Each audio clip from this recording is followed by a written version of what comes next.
Good morning, all of you. So let's start with our daily analysis of the Hindu newspaper dated 11th of April. So on the first page, the first news which we are going to discuss, what the title says, Tamil Nadu House resolution asks center to set time limit for governor for clearing bills. So basically एक चीज समझिए कि हमारे देश में there are 28 states and 8 union territories, और सभी states में जो रहते हैं वो वहाँ पे गवर्नर अपॉइंट होते हैं सेंटर के थ्रू, और सभी यूनियन टेरिटरीज में लेफ्टिनेंट गवर्नर या फिर एडमिनिस्ट्रेटर हम उनको बोलते हैं। बेसिकली उनका काम क्या होता है, जैसे अगर सेंटर में दिल्ली में अगर कोई बिल आता है, जैसे मान लीजिए फार्म बिल है, तो what is the difference between a bill and an act? दोनों में डिफरेंस ये होता है कि जब तक वो बिल ही कहलाएगा जब तक दोनों houses of parliament, that is Lok Sabha and Rajya Sabha, दोनों में वो पास ना हो जाए। जब तक अगर वो पास हो गया दोनों हाउसेज से, हो सकता है पहले लोकसभा में आए राज्यसभा में, या फिर वाइस वर्सा, पहले राज्यसभा में फिर लोकसभा में, फिर जब हमारे देश की honourable president Shrimati Draupadi Murmu ji current में अगर उस पर साइन कर देते तो वो क्या बन जाता है, एक्ट बन जाता है। और यही चीज स्टेट्स में होती है, जहां पे अगर स्टेट की लेजिस्लेटिव असेंबली, जिसे हम विधानसभा बोलते हैं, अगर उस स्टेट लेजिस्लेटिव असेंबली ने कोई बिल पास किया है, और वो बिल तब तक बिल रहेगा जब तक जो उस स्टेट के पर्टिकुलर स्टेट के जो गवर्नर है उस पर साइन ना कर दे। तो बेसिकली हमारे देश में होता क्या है, स्पेशली हम अभी करंट जब बीजेपी केंद्र में है, ऐसा नहीं है, हमने पहले भी इस तरह की सिचुएशन देखी है कि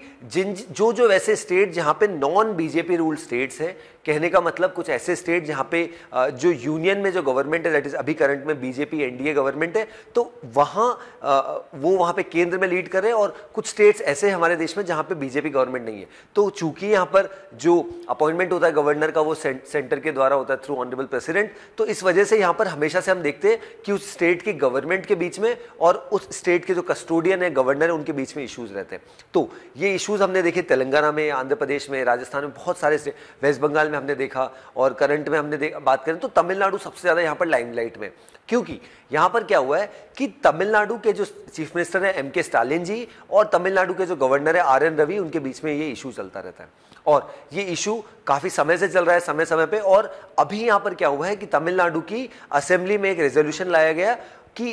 केंद्र सरकार और हमारी ऑनरेबल प्रेसिडेंट इसमें इंटरवीन करे, और जो भी हमारे बिल्स पेंडिंग है उनको जल्द से जल्द यहां पे असेंट दिलाई जाए बाय द ऑनरेबल गवर्नर। और यहाँ पे जो कह सकते हैं कि तमिलनाडु के जो सीएम है एम.के. स्टालिन, उनका तो ये तक मानना है कि हमें यहाँ पर एक जो कमेटी है, that is Raja Mannar committee, जिसने रेकमेंड किया था that it is the appropriate time to abolish the post of governor and the governor should be a detached figure, क्योंकि specially non BJP rule states में करंट सिचुएशन में ये चीजें बहुत देखने को मिल रही है। और अभी ऐसा बताया जा रहा था कि लगभग 4 से 5 महीने पहले जब ये ऑलरेडी इशूज चल रहा था दोनों के बीच में, तमिलनाडु के गवर्नर और चीफ मिनिस्टर जो सरकार है उनके बीच में, तो उस समय भी ऐसा बताया जा रहा था कि लगभग there are more than 20 bills जो तमिलनाडु की स्टेट लेजिस्लेटिव असेंबली में पास हो चुके हैं, बट उनको जो ऑनरेबल गवर्नर उन्होंने साइन नहीं किया। तो साइन नहीं किया तो अल्टीमेटली वो एक्ट नहीं बन सकते, एक्ट नहीं बन सकते तो अल्टीमेटली वो लोगों के बेनिफिट के लिए अगर कुछ स्कीम्स उसमें से होती है तो वो काम में नहीं आ सकती, राइट। तो इसी की वजह से इश्यूज चल रहे हैं। इस वजह से यहाँ पे फाइनली क्या किया गया, तमिलनाडु लेजिस्लेटिव असेंबली जो विधानसभा है, उन्होंने यहाँ पर एक रेजोल्यूशन को यहाँ पर कहीं ना कहीं पास किया, अडॉप्ट किया, और अल्टीमेटली उसका पर्पस क्या है कि ये जो सिचुएशन यहाँ पे चल रही है उसमें यूनियन गवर्नमेंट और प्रेसिडेंट इंटरवीन करे, और अल्टीमेटली एक टाइम फ्रेमवर्क यहाँ पे रखा जाए, सो दैट कि अगर कोई बिल ऑनरेबल गवर्नर के पास गया है तो इतने समय में, एक लिमिटेड टाइम फ्रेम होना चाहिए, उतने समय में उनके द्वारा उस पर हस्ताक्षर कर दिए जाए। बट ऐसा नहीं हो रहा है, इसी वजह से इश्यूज है। और कल जैसे यहाँ पर ये हुआ, ये पूरी कंट्रोवर्सी यहाँ पर हुई, तभी हमने देखा मिस्टर आर.एन. रवि ने जो ऑनलाइन गैमलिंग बिल, हमारे देश का पहला ऐसा स्टेट जिसने online gambling bill pay, online gaming से रिलेटेड ये बिल यहाँ पर लेके आया, दैट इज तमिलनाडु। लगभग ये 7-8 महीने पुरानी, 1 साल पुरानी खबर है, बट अब जाके इस पर क्या किया गया, साइन किया गया, अब जाके एक्ट बना है। और वही चीज़ अगर मैं बात करूँ एक और हमारा स्टेट की अगर बात करूं तो यहाँ पे भी यही स्थिति है, जिस तरीके से तेलंगाना में भी यही स्थिति हो रही है, जहाँ पे जो केसीआर है चीफ मिनिस्टर वहाँ के चंद्रशेखर राव, उन्होंने भी कहीं ना कहीं अपोज किया था कि वहाँ की जो तेलंगाना की जो गवर्नर है दैट इज तमिलसाई साउंडरराजन, उनके द्वारा भी ऐसा ही कुछ किया जा रहा है। तो कल यहाँ पे 3 पेंडिंग जो बिल थे वो यहाँ पे तमिलसाई साउंडरराजन जी के द्वारा यहाँ पर क्या किया गया, उनको पास किया गया। तो ultimately this clearly shows the differences which have been going on between the government as well as the governor in especially non-BJP ruled states, or in the past, especially in a year or so, if we see the situation in the past, there are a lot of instances, there are a lot of states which have raised similar kind of issues, just like the Tamil Nadu chief minister or the Tamil Nadu government as well as the Telangana government. ठीक है, चलिए next आगे बढ़ते हैं। India's borders are safe can't be violated said by Amit Shah. So हमारे देश के जो यूनियन होम मिनिस्टर है श्री अमित शाह जी, उनके द्वारा एक स्टेटमेंट दिया गया। उन्होंने रिसेंटली अरुणाचल प्रदेश यहाँ पे विजिट किया और हमारे देश के जो ITBP that is Indo Tibetan border police, उनसे यहाँ पे उन्होंने मुलाकात करी। अब कुछ यहाँ पे जो प्रोजेक्ट्स है वो भी चलाए गए ऑलरेडी जो चल रहे थे। एक बहुत इंपॉर्टेंट हो जाता है हमारे एग्जाम पॉइंट ऑफ व्यू से, that is vibrant village programme. Vibrant village programme का मतलब होता है कि जो बॉर्डरिंग विलेजेस हैं, मतलब जैसे इंडिया चाइना बॉर्डर की बात करें, इंडिया पाकिस्तान बॉर्डर की बात करें, तो जो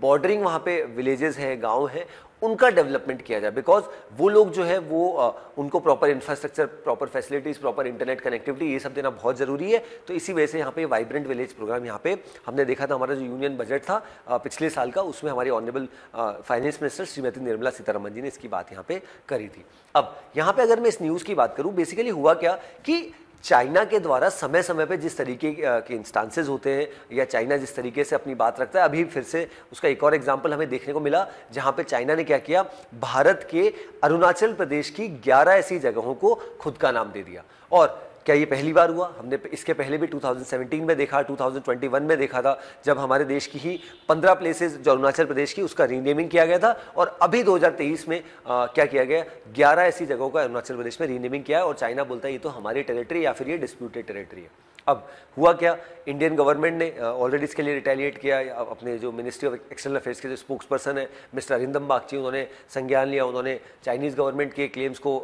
कहीं ना कहीं नलीफाई किया। और अब यहाँ पे ये जो विजिट हुई है ऑनरेबल यूनियन होम मिनिस्टर की अमित शाह जी की, बहुत इंपॉर्टेंट है। उन्होंने क्या कहा क्लियरली कि India's borders are safe can't be violated, मतलब 1 इंच जगह भी, 1 कतरा भी हम यहाँ से नहीं जान देंगे या कोई किसी देश की हिम्मत नहीं है कि हमसे ले ले। अब जैसे ही यहाँ पर कॉन्ट्रोवर्सी हुई, यहाँ पे चाइनीज ऑफिशियल्स ने क्या बोला कि ये जो विजिट हुई है अमित शाह जी की बिल्कुल गलत है और उसको यहाँ पर कहीं ना कहीं गलत ठहरा दिया गया और उनके अकॉर्डिंग ये जो इशू है दोनों देशों के बीच में, इससे और ज्यादा यहाँ पर कहीं ना कहीं बढ़ जाएगा। बट चाइना की अगर हम बात करें तो ये समय समय पर चाइना जानबूझ के करता है। चाइना को भी पता है कि कौन सी टेरिटरी किसकी है और जो अरुणाचल प्रदेश है भारत का अभिन्न अंग है। बट स्टिल समय समय पर चाइना, अभी जो किया गया उसमें जो 11 प्लेसेस का रीनेमिंग किया, तो चाइना बोलता है ये तो हमारा ही प्रोविंस है जिसको हम जेंगनेन प्रोविंस बोलते हैं। तो उसी प्रोविंस में यहाँ पर जो union home minister Amit Shah ji आए हैं और वो अल्टीमेटली गलत है और इसको यहाँ पे बहुत ज़्यादा तरीके से, यहाँ पर गलत तरीके से अपोज भी किया गया। बट उनका पर्पज़ यहाँ पे क्या था, अल्टीमेटली हमारा पर्पज़ ये था कि वाइब्रेंट विलेज प्रोग्राम के थ्रू जो स्कीम्स यहाँ पर चलाई जाए और जो इंफ्रास्ट्रक्चर बिल्डिंग यहाँ पे जो बॉर्डरिंग विलेजेस है वहाँ पर किया जाए और उसी पर्पज़ के तहत यहाँ पे काम हो रहा है। चलिए नेक्स्ट आ जाते हैं regarding Covid. Okay, so what the news is, drills test India's कोविड-19 प्रिपेयर्डनेस। सो हमने देखा ऑलरेडी यहाँ पर कि कोविड की सिचुएशन अगर हम हमारे देश में देखें, हमने पहले भी डिस्कस किया, on an average per day पिछले वीक का अगर हम एवरेज देखें 4000 cases have been reported in the country. और ओवरऑल वर्ल्ड का भी हमने डिस्कस किया था कि पिछले वीक का अगर एवरेज निकाले, average cases, average daily cases, तो more than 88,000 cases have been reported. तो अब ऐसे में इंडियन गवर्नमेंट ने, इंडियन यूनियन हेल्थ मिनिस्ट्री ने ऑलरेडी यहाँ पर इसका अनाउंसमेंट कर दिया था कि will be doing mock drills. तो कुछ स्टेट्स में यहाँ पे मॉक ड्रिल्स की गई है,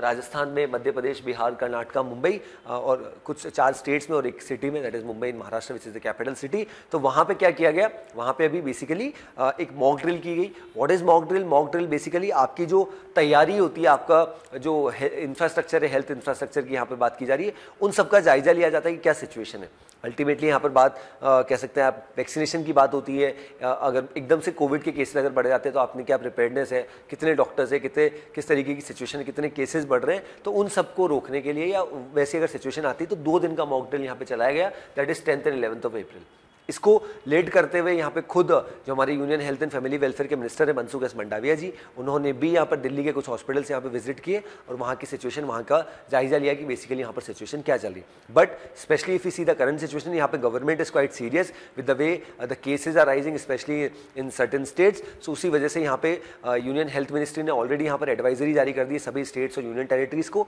कि आप ज़्यादा से ज़्यादा टेस्टिंग कराइए और केसेज, जो केसेज आपको लग रहे हैं जो कोविड पॉजिटिव है, उनकी जीनोम सीक्वेंसिंग कराइए ताकि ये पता चल सके कौन से वेरिएंट है। अभी अगर मैं बात करता हूं, सबसे ज्यादा जो है ओमिक्रॉन वेरिएंट, दैट इज भी 1.16.1 और 16 भी देखा था, ओमिक्रॉन वेरिएंट के ही सब लीनेजेस यहाँ पे हमें देखने को मिल रहे हैं। But ultimately government is quite serious about it कि जो भी केसेज यहाँ पे बढ़ रहे हैं इसके लिए लोगों को वैक्सीनेशन, दैट इज जो प्रिकॉशनरी डोज है उसमें हमने देखा कि पिछले कुछ समय से काफ़ी कमी आ रही है और लोग नहीं लगा रहे इतना बढ़ चढ़ के, तो उसमें यहाँ पर एक कहीं ना कहीं जंप की आवश्यकता है, एक अच्छा इंक्रीज की आवश्यकता है, सो दैट हम अपने आप को और ज़्यादा इम्यून यहाँ पे कर सके in the current situation what has been going on in the country. चलिए नेक्स्ट आगे बढ़ते हैं। City part we are going to skip. Okay, state news पे हालांकि both these news we already discussed, I highlighted this intentional reason भी जो हमने already यहाँ पे डिस्कस किया उसी के बारे में, that is Tamil Nadu governor okays readopted bill against online gaming, जो ऑलरेडी यहाँ पे लगभग एम के स्टालिन जी की सरकार ने 7 से 8 महीने पहले ऑलरेडी इनकी स्टेट लेजिस्लेटिव असेंबली विधानसभा में पास कर दिया था, बट क्योंकि यहाँ पर ऑनरेबल गवर्नर के उस पर साइन नहीं थे तो वो बिल यहाँ पे एक्ट नहीं बन पाया था। तो और second news, need to amend constitution to end dependence on governor Stalin. So यहाँ पे क्योंकि जो अपोजिशन रूल स्टेट्स है वो ऐसा मानते हैं कि ये जो गवर्नर्स यहाँ पे अपॉइंट किए जाते हैं ये एक तरीके से सरकार अपॉइंट तो करती है बट सरकार अपने ही लोगों को वहाँ पे अपॉइंट करते हैं, उसकी वजह से बहुत इश्यूज देखने को मिलते हैं और वो कहीं ना कहीं स्टेट की जो रेगुलर फंक्शनिंग होती है उसमें कहीं ना कहीं अड़चने पैदा करते हैं, ऐसा यहाँ पे कुछ स्टेट गवर्नमेंट्स का मानना है। तो इसी वजह से यहाँ पे तमिलनाडु के जो कह सकते हैं चीफ मिनिस्टर है उनका एक बहुत बड़ा स्टेटमेंट आया that need to amend constitution to end dependence on governor, क्योंकि डिपेंडेंसी किस तरीके से है कि बिल को एक्ट बनाना और basically governor is basically custodian of the constitution, the state की क्या सिचुएशन चल रही है, सब चीज़ अच्छे से मेंटेन हो रही है नहीं हो रही है, तो उन्होंने कहीं ना कहीं उस पर ही प्रश्न चिन्ह खड़ा कर दिया कि क्या हमें ये पोस्ट की आवश्यकता भी है हमारे देश में या फिर नहीं। So this was about this news. चलो आगे बढ़ते हैं। फिर जैसे ही यहाँ पे हुआ हमने देखा तो तेलंगाना की गवर्नर, जैसे हमने फर्स्ट पेज पे डिस्कस किया कि 3 जो पेंडिंग बिल थे उनको उन्होंने सहमति यहाँ पर दे दी तमिल सही साउंड राजन जी के बारे में द्वारा, बट यहाँ पे ओवरऑल बताया जा रहा है 10 bills are already been pending, तो ये थोड़ी सी पेंडेंसीज है, इस पर डेफिनेटली यहाँ पर सेंट्रल गवर्नमेंट को भी ध्यान देना चाहिए। देखिए then today will be discussing 2 editorials and 2 opinions. So first editorial पढ़ते हैं और the title says an enforced silence can not solve India's problem. So यहाँ पे जो ये एडिटोरियल लिखा गया है ये श्रीमती सोनिया गांधी जी के द्वारा, जो कि रायबरेली से सांसद भी है कांग्रेस पार्टी से, उत्तर प्रदेश से, और करंट में चेयरपर्सन है कांग्रेस पार्टी की। अब उन्होंने यहाँ पर पूरे इस एडिटोरियल में क्रिटिसाइज किया है honourable prime minister Narendra Modi ji को और उनकी सरकार को कि किस तरीके की पॉलिसीज वो लेके आए और किस तरीके से लोग दुखी है एक तरीके से जिस तरीके से the way mister Modi is functioning. First of all उन्होंने स्टार्ट इस तरीके से किया कि जो ऑनरेबल प्राइम मिनिस्टर उनका कहने में और करने में रात दिन का फर्क है, ऐसा ही उनसे उस स्टेटमेंट के साथ उन्होंने स्टार्ट किया, that is his statement when he is not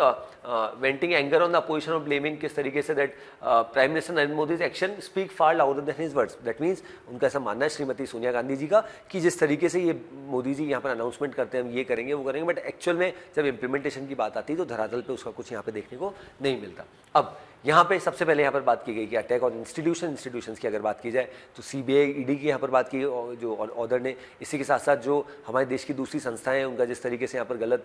दुरुपयोग किया जा रहा है ऐसा यहाँ पर श्रीमती सोनिया गांधी जी का मानना है, तो उसको यहाँ पर क्रिटिसाइज किया गया। फिर उसके बाद ऑर्डर ने यहाँ पर ये भी बताया कि समय समय पे इवन जो अपोजिशन पार्टीज़ है वो अपनी बात अगर यहाँ पे रखना चाहती है even in the opposition even in the parliament तो उनकी आवाज़ दबाई जाती है या फिर जो कह सकते हैं माइक बंद कर दिया जाता है, इवन जो उनका वर्ड्स होते हैं उसको एक्सपेंस कर दिया जाता है। तो ये सब सारी चीज़ों को यहाँ पर ऑर्डर ने यहाँ पर बताया। प्लस जिस तरीके से बहुत सारे जो बिल्स है बिना किसी चर्चा के यहाँ पर पास हुए थे, रिसेंटली फाइनेंस बिल, और इन ऑर्डर का यहाँ पर ये भी मानना है कि हमारे ऑनरेबल प्राइम मिनिस्टर तो बिजी रहते हैं बहुत सारे कह सकते हैं इनॉग्रेशन करने में, तो उन्हें पता ही नहीं है देश में चल क्या रहा है, इस चीज़ को भी यहाँ पे ऑर्डर ने बोला। और करंट सिचुएशन में ऑर्डर ने यही बोला कि जो आप देखो बहुत सारे ऐसे केसेस जो सीबीआई ईडी 95% से ज़्यादा केसेस ऐसे हैं सीबीआई ईडी जिनके ऊपर इन्वेस्टिगेशन कर रही है जो अपोजिशन पार्टीज़ के हैं, और अगर वो लोग फिर से बीजेपी में चल जाते हैं, रीइंस्टेट पार्टी ज्वाइन कर लेते हैं, तो उनके ऊपर जो भी केसेस है उनको फिर से हटा दिया जाता है। तो ये सब केसेस यहाँ पे ये सब चीज़ें यहाँ पे ऑर्डर ने साइड करी। इसी के साथ साथ नीरव मोदी, मेहुल चोकसी और विजय माल्या इन सब की यहाँ पर बात की, और उसके बाद जो करंट सिचुएशन यहाँ पे हमारे देश में with respect to Adani enterprise चल रही है उसको भी डिस्कस किया। और उसी के साथ साथ जिस तरीके से एक मेंबर ऑफ पार्लियामेंट का डिस्क्वालिफिकेशन हो गया है, यहाँ उधर राहुल गांधी जी की बात यहाँ पे कर रही थी, किस तरीके से इतनी फटाफट तेजी से यहाँ पर काम हुआ और विद इन 24 आवर्स यहाँ पे लोकसभा सेक्रेटरीट की यहाँ से अगर पत्र आ जाता है he is no longer a member of parliament, तो वो कहीं ना कहीं अपने डेमोक्रेसी को बहुत बड़ा यहाँ पर खतरा है, ऐसा यहाँ पर सोनिया गांधी जी ने बोला है। अब यहाँ पे इसी के साथ साथ जो कुछ और तरीके से जिस तरीके से फेक न्यूज़ की बात की गई, आईटी रूल्स की बात की गई, आरएसएस की विचारधारा प्लस टीचिंग स्कूल करिकुलम में जिस तरीके से चेंजेस किए जा रहे हैं, उन सबको भी यहाँ पे ऑथर ने यहाँ पर हाईलाइट किया है। देन ऑथर का ये भी मानना है कि ऑनरेबल प्राइम मिनिस्टर यहाँ पे करंट सिचुएशन में जिस तरीके से जो बेसिक नेसेसिटीज है जिसके लिए लोग दुखी हैं हमारे देश में, उसकी यहाँ पर बात नहीं कर रहे, उन्हें पता ही नहीं है एक्चुअल में इश्यूज़ क्या है, और अल्टीमेटली इस वजह से ना इवन यूनियन फाइनेंस मिनिस्टर को भी यहाँ पे क्रिटिसाइज़ किया गया कि ना उन्होंने इतनी चर्चाओं में कभी इन्फ्लेशन की बात करी, महंगाई की बात करी, अनएम्प्लॉयमेंट की बात करी, बाकी उन मुद्दों पर कभी चर्चा नहीं होती, रादर इनका जो फोकस रहता है वो कहीं और ही रहता है सरकार का, ऐसा यहाँ पे बताया। और एंडिंग की अगर बात करें और साथ ही एक्सटर्नल अफेयर्स मिनिस्टर जो एस जयशंकर जी, उनके बारे में बताया कि बाकी जगह तो वो काफ़ी वोकल रहते हैं, बट स्पेशली जब चाइना का मुद्दा आता है तो उनका थोड़ा सा सॉफ्ट कॉर्नर क्यों आ जाता है, या इतने वोकली यहाँ पर क्यों अपनी बात को नहीं रखते मुखरता से, इस चीज़ को भी बताया। और एंडिंग में यहाँ पर यही बताया कि जिस तरीके से कांग्रेस पार्टी है, कांग्रेस पार्टी समय समय पर अपनी आवाज़ उठा रही है अगेंस्ट द रूलिंग गवर्नमेंट, और कांग्रेस आने वाले समय में बहुत बड़ा ऑल्टरनेट होने वाली, क्योंकि ये भी ऑथर ने बोला कि आने वाला समय हमारे देश के लिए बहुत इंपॉर्टेंट है, क्योंकि कुछ राज्यों में यहाँ पर चुनाव भी होने और ऐसे में लोगों को यहाँ पर बहुत वाइज डिसीजन लेने की आवश्यकता है, और कांग्रेस पार्टी यहाँ पर लोगों के साथ खड़ी है। अगर इस एडिटोरियल क्रक्स देखें तो बेसिकली बहुत सारी पॉलिसीज़ जो गवर्नमेंट के द्वारा चलाई गई पिछले कुछ सालों में, और बहुत सारी चीज़ें जो गवर्नमेंट के द्वारा की गई, उन सबको एक ही एडिटोरियल में बहुत ज़्यादा क्रिटिसिज्म यहाँ पे किया गया है बाय द फॉर्मर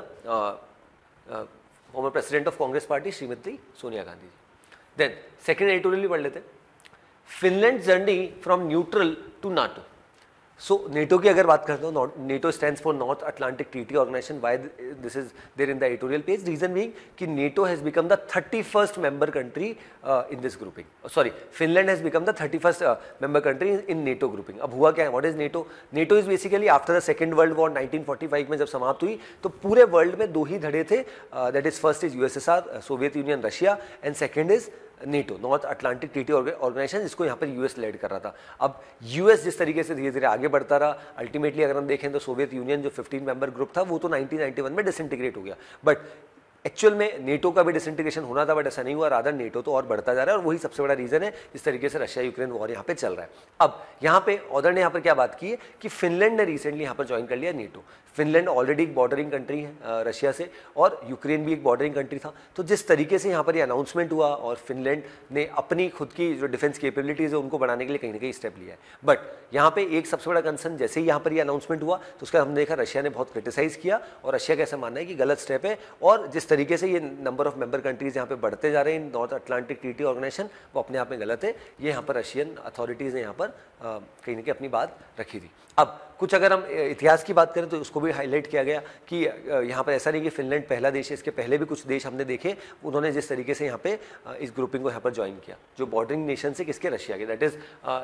बात की गई, दैट इज नॉर्वे जो 1949 में as a founding member join किया था, लाटविया, एस्टोनिया, पोलैंड, लिथुआनिया, ये ऑलरेडी पार्ट है नेटो के, राइट। अब ऐसे में यहाँ पर पास्ट की यहाँ पर थोड़ी चर्चा करेगी, लगभग 200 साल का इतिहास में किस तरीके से रशिया के रिलेशंस यहाँ पे फिनलैंड के साथ रहे, और समय समय पे ऐसा भी स्टेटमेंट आया कि जितना यहाँ पर फिनलैंड को जर्मनी से खतरा नहीं था, उससे ज़्यादा खतरा यहाँ पर रशिया से था। और करंट सिचुएशन की अगर मैं बात करूँ तो दोनों देशों के रिलेशंस, दो बीइंग नेबरिंग कंट्रीज, इतने अच्छे नहीं रहे, और ऐसे में फिर से एक ऐसी मेंबर ग्रुपिंग, क्योंकि रिसेंट में हमने देखा था स्वीडन और फिनलैंड ने इच्छा जाहिर करी थी कि हम यहाँ पे नेटो में ज्वाइन होना चाहते हैं, तो उसको बहुत ज़्यादा क्रिटिसिज्म यहाँ पे झेलने को मिला था। उस समय भी रशिया ने यहाँ पर मना किया था कि आप ये चीज़ मत करिए, और अगर आप ये अल्टीमेटली करेंगे तो उसका इंपैक्ट यहाँ पर आने वाले समय में होगा। बट अल्टीमेटली अब क्या हुआ है, यहाँ पे नेटो में यहाँ पर ज्वाइन कर लिया गया, और उनका ऐसा मानना है कि नेटो में जिस तरीके से हमने ज्वाइन किया उससे होगा क्या कि इससे ना केवल हमारी डिफेंस कैपेबिलिटी बढ़ेगी, फिनलैंड का ऐसा मानना है, और ऑथर ने इस चीज़ को साइड किया, बट रादर जो हमारे कुछ सेक्टर्स जो नेटो मेंबर ग्रुपिंग के बीच में जो अग्रीमेंट साइन होते हैं उसका भी हम पार्ट हो जाएंगे, तो हमारे बीच में जो ट्रेड है ओवरऑल वो भी फैसिलिटेट होगा, और कुछ ऐसी चीज़ें जिसपे हम इंपोर्ट पे बहुत ज़्यादा डिपेंडेंट होते हैं तो उसके लिए हमें एक अच्छा प्राइसिंग यहाँ पे मिलेगा, जिससे लोगों को यहाँ पे फायदा होगा। बट अल्टीमेटली ऑथर ने यहाँ पर एक कॉशियस वे में यहाँ पर इसको एंड भी किया है कि हालांकि यहाँ पर नेटो जिस तरीके से बढ़ रहा है, नेटो का जिस तरीके से एक्सपांशन हुआ, बट ये एक चैलेंजिंग सिचुएशन है कि किस तरीके से एटलीस्ट नेटो के कुछ तो मेंबर कंट्रीज ऐसे हो जो यहाँ पर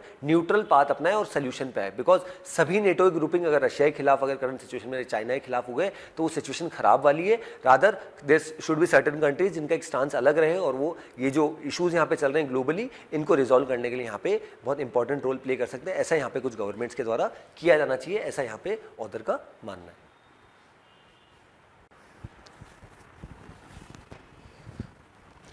चलिए आगे बढ़ते हैं, फर्स्ट ओपिनियन देख लेते हैं। What the title says, right lessons, wider transparent consultations are needed in shaping the curriculum. So recently यहाँ पर ऑथर ने इस चीज को बताया है कि अभी करंट में जो यूनियन गवर्नमेंट है उन्होंने बहुत सारे चेंजेस कर दिए यहाँ पर एनसीईआरटी की सिलेबस में। बहुत सारे हिस्ट्री रिलेटेड जो चैप्टर्स थे, जो हमारा इतिहास था, हालांकि मुगल वाला इतिहास वो सब उसको बहुत ज़्यादा यहाँ पर पढ़ाया जाता है, तो उन सबको हटा दिया गया और बहुत सारी चीज़ें ऐसी ऐड कर दी गई वो सरकार से कहीं ना कहीं हमें अपेक्षित था। ऐसा उधर का मानना है कि वो डेफिनेटली कहीं ना कभी इंसर्ट उनके द्वारा किया जाता। अल्टीमेटली यहाँ पर किन किन चीज़ों की बात की गई कि मुगल्स की हिस्ट्री को हटा दिया गया और कहीं ना कहीं किसकी बात की गई कि 2002 के जो कम्युनल राइट्स थे उसका रेफरेंस दिया गया, Naxalite movement, emergency, discussion on social movement, इन सब मुद्दों को ऐड कर दिया गया और जो दूसरी चीज़ें थी स्पेशली हिस्ट्री हमारी उसको काफ़ी तरीके से डिस्टॉर्ट कर दिया गया, ऐसा यहाँ पे बताया गया। अब ऑथर ने यहाँ पर ये भी बोला कि इससे कहीं ना कहीं क्लियरली एक मैसेज यहाँ पे सरकार देना चाह रही है किस तरीके से उनके द्वारा डिसीजन मेकिंग यहाँ पर होती है, किस तरीके से पूरे एक्शंस यहाँ पे लिए जाते हैं। बट ऑथर के अकॉर्डिंग ये पूरा गलत है और जिस तरीके से बीजेपी गवर्नमेंट अब कहीं ना कहीं एजुकेशन सिस्टम में भी अपना हस्तक्षेप कर रही है और किस तरीके से अपने कहीं ना कहीं आइडियोलॉजी को कहीं ना कहीं इम्पार्ट कर रही है, वो बहुत गलत स्टेप है, ऐसा ऑथर का यहाँ पर मानना है। और इसी के साथ साथ ये जो रिसेंट में कंट्रोवर्सी हुई है स्पेशली क्योंकि हमने पहले भी देखा, अभी रिसेंटली आपने देखा होगा कि नेशनल करिकुलम फ्रेमवर्क हमारे देश में आया था और उसमें रिलेटेड बहुत सारे ऑर्गेनाइजेशन यहाँ पे के कस्तूरी रंजन उसको पूरा कमेटी को हेड कर रहे हैं और पूरा उसके बारे में काम कर रहे हैं। जिस तरीके से जो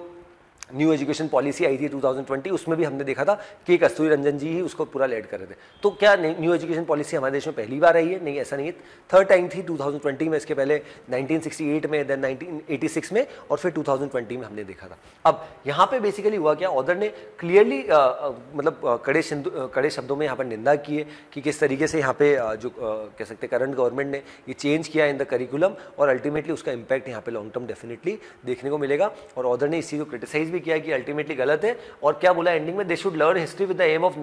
not repeating its tragedies in order to build a harmonious future, there should be wider more transparent consultation shaping the curriculum at all levels. मतलब कि आपने आपके स्वामित्व के हिसाब से इस पे चेंजेस कर दिए और अल्टीमेटली अब यहाँ पे क्या हुआ है कि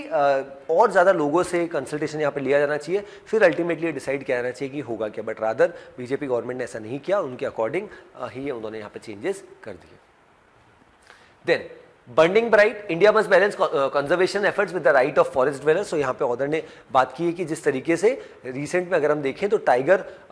जो है उनकी पॉपुलेशन हमारे देश में बहुत अच्छे से यहाँ पर बढ़ी है, ये बहुत अच्छी बात है। और इसी के साथ साथ जिस तरीके से हमने प्रोजेक्ट टाइगर को 50 साल यहाँ पे कंप्लीट कर लिए। Project tiger was started on 1 April 1973 by the government of Indira Gandhi ji, late prime minister of our country, उनके द्वारा। और रिसेंटली हमने प्रोजेक्ट टाइगर को 50 साल यहाँ पे कंप्लीट किए। अगर टाइगर रिजर्व्स की हमारे देश में बात करें तो जिस तरीके से एक बहुत बड़ा उछाल हमें देखने को मिला है कि जब हमारे देश में यहाँ पर बहुत कम यहाँ पर टाइगर रिजर्व्स हुआ करती थी, अब उसको बढ़ा के लगभग 53 टाइगर रिजर्व्स यहाँ पे हमारे यहाँ हो गई है। और जिस तरीके से they are certain tiger reserve जो बहुत यहाँ पे इन टर्म्स ऑफ टाइगर की पॉपुलेशन के लिए बहुत अच्छी है, बट अल्टीमेटली वेस्टर्न घाट्स को यहाँ पे ऑथर ने साइड किया। बट ऑथर का यहाँ पर ये मानना है कि अब यहाँ पे जिस तरीके से हमने चीतास का रीइंट्रोडक्शन किया और टाइगर्स के लिए जिस तरीके से ये 50 ईयर्स प्रोजेक्ट टाइगर को कंप्लीट हुआ, जिसका जिस तरीके से रोल रहा, एक इंपॉर्टेंट रोल यहाँ पे इसने प्ले किया, तो वो एक बहुत अच्छा न्यूज़ है कि किस तरीके से अब हमारी गवर्नमेंट बहुत अच्छे से इस सेक्टर में यहाँ पे काम कर रही है। और इसी के साथ साथ जैसे मैंने आपको बताया कि 9 टाइगर रिजर्व हमारी 1973 में थी जब प्रोजेक्ट टाइगर लॉन्च किया गया था।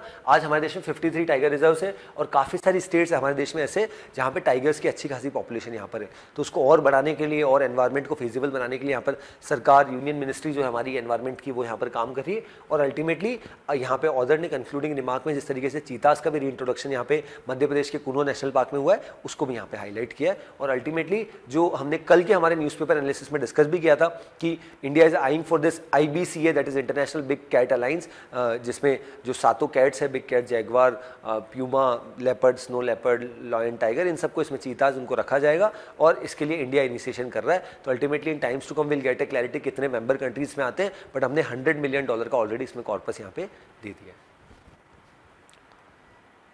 चलिए आगे बढ़ते हैं।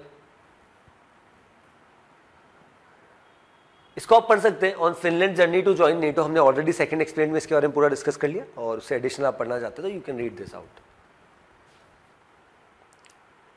चलिए next news, Nirmala Sitharaman ji in Washington to attend IMF world bank meeting. So यहाँ पे हमारी जो as you can see in the photograph हमारे union minister, finance minister Shrimati Nirmala Sitharaman ji along with the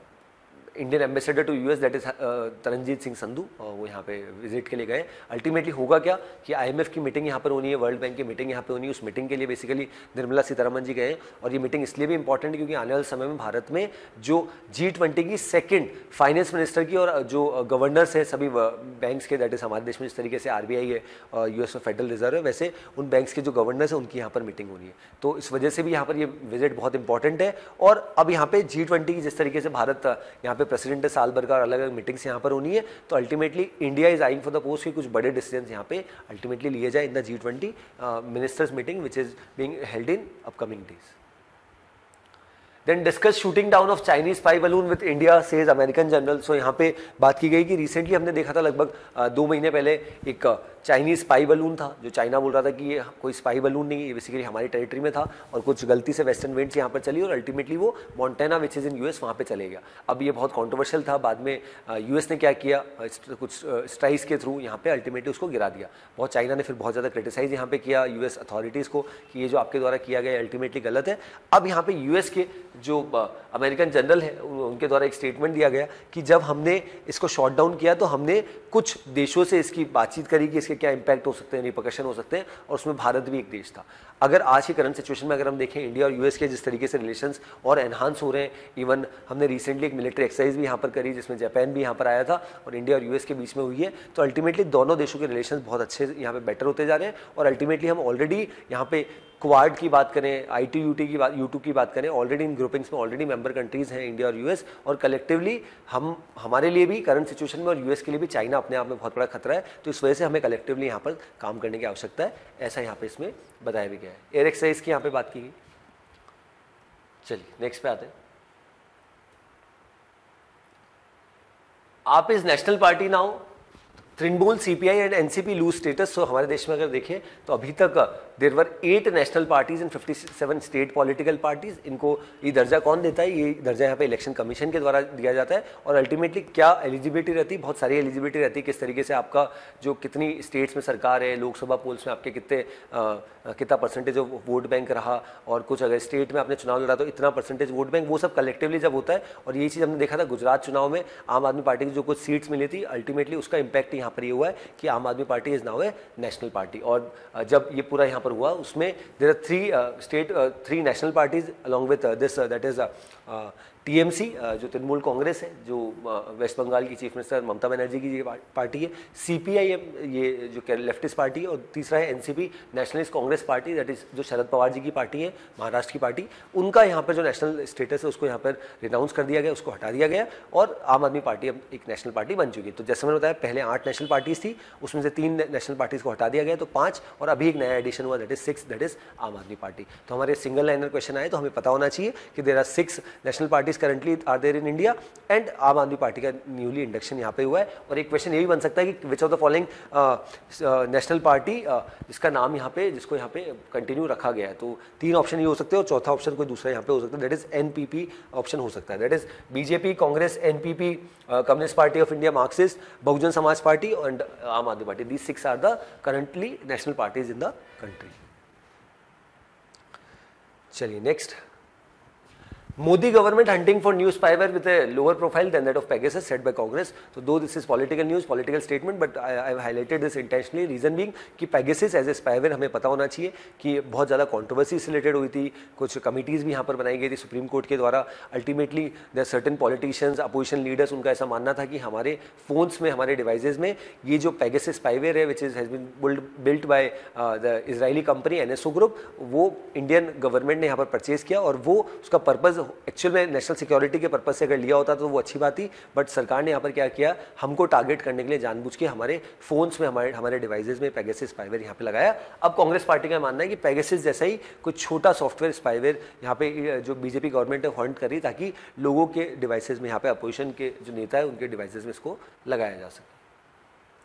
Now in the world section we'll be discussing two news. First is about China Taiwan. China military ready to fight after exercises near Taiwan. So अब China की military के द्वारा यहाँ पर statement दिया गया navy के द्वारा कि हमने मिलिट्री ड्रिल यहाँ पे कर ली, एक्सरसाइज यहाँ पे कर ली है, अब किसी भी तरीके की सिचुएशन आए तो ताइवान से हम लड़ने को यहाँ पर तैयार है। तो ये डेफिनेटली एक क्लियर सिग्नल है कि चाइना और ताइवान के जो रिलेशन है वो पिछले कुछ समय में और ख़राब होते जा रहे हैं, और जिस तरीके से यूएस यहाँ पे इंटरवीन कर रहा है तो उससे जो रिलेशन है, क्योंकि चाइना हमेशा से ताइवान को अपनी ही टेरिटरी मानता है और समय समय पर हमने देखा मिलिट्री एक्सरसाइज करता रहता है, इवन सिविलियन एयर स्पेस जो है यहाँ पे ताइवान की उसको भी यहाँ पे वायलेशन करता है। तो ये एक बहुत बोल्ड स्टेटमेंट यहाँ पे दिया गया दैट चाइना की मिलिट्री के ने ये स्टेटमेंट दिया कि हम तैयार हैं, कब भी यहाँ पर फाइट करनी तो हमें बता दीजिएगा, ताइवान पे हम अटैक यहाँ पे कर देंगे।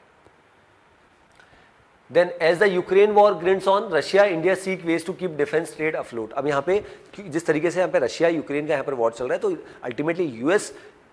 एज ए कंट्री के साथ कोई भी अगर उनकी बात नहीं मानता तो अल्टीमेटली यूएस क्या करता है, सैंक्शंस लगा देता है। अभी यहाँ पे यूएस ने यही किया, रशिया के ऊपर बहुत सैंक्शंस लगा दिए, बट हमने जिस तरीके से यहाँ पर S-400 एयर डिफेंस सिस्टम का जिस तरीके से प्रोक्योरमेंट किया, 5 यूनिट्स हमें चाहिए था हमारी नेशनल सिक्योरिटी के लिए, $5.43 बिलियन का ये पूरा डील था, और उसके बाद बहुत कॉन्ट्रोवर्सी हुई जिस तरीके से टर्की के ऊपर सैंक्शन लगा दिए गए ये परचेज करने के लिए S-400, तो क्या भारत पर भी लगेंगे, बट अल्टीमेटली इंडियन गवर्नमेंट ने यहाँ पर ये बताया कि ये हमारा खुद का आपसी मामला है, हमने हमारी नेशनल सिक्योरिटी को ध्यान में रखते हुए specially keeping in mind our neighbouring nations, इस वजह से हमने इसको खरीदा है। तो इसके ऑलरेडी इसके बाद में जो यूएस की सीनेट है, कांग्रेस है, उसमें भी सिलेक्टेड बिल लाया गया और भारत के पक्ष में यहाँ पे डिसीजन हुआ। अब यहाँ पे बात क्या है, even though this war has been going on, but Bharat यहाँ पे इंडिया इज आइंग कि जल्द से जल्द यहाँ पे जो 500 यूनिट से मिल जाए। हमें ऑलरेडी यहाँ पर 3 यूनिट्स रिसीव हो चुकी है S-400 एयर डिफेंस सिस्टम की, ऑलरेडी एक लद्दाख में और एक यहाँ पे जो पंजाब प्रोविंस में ऑलरेडी इसको डिप्लॉय कर दिया गया और एक राजस्थान में, और आने वाले समय में 2 और यूनिट्स यहाँ पे हमारे देश में आ जाएंगे जिससे हमारी डिफेंस कैपेबिलिटीज जो है और यहाँ पे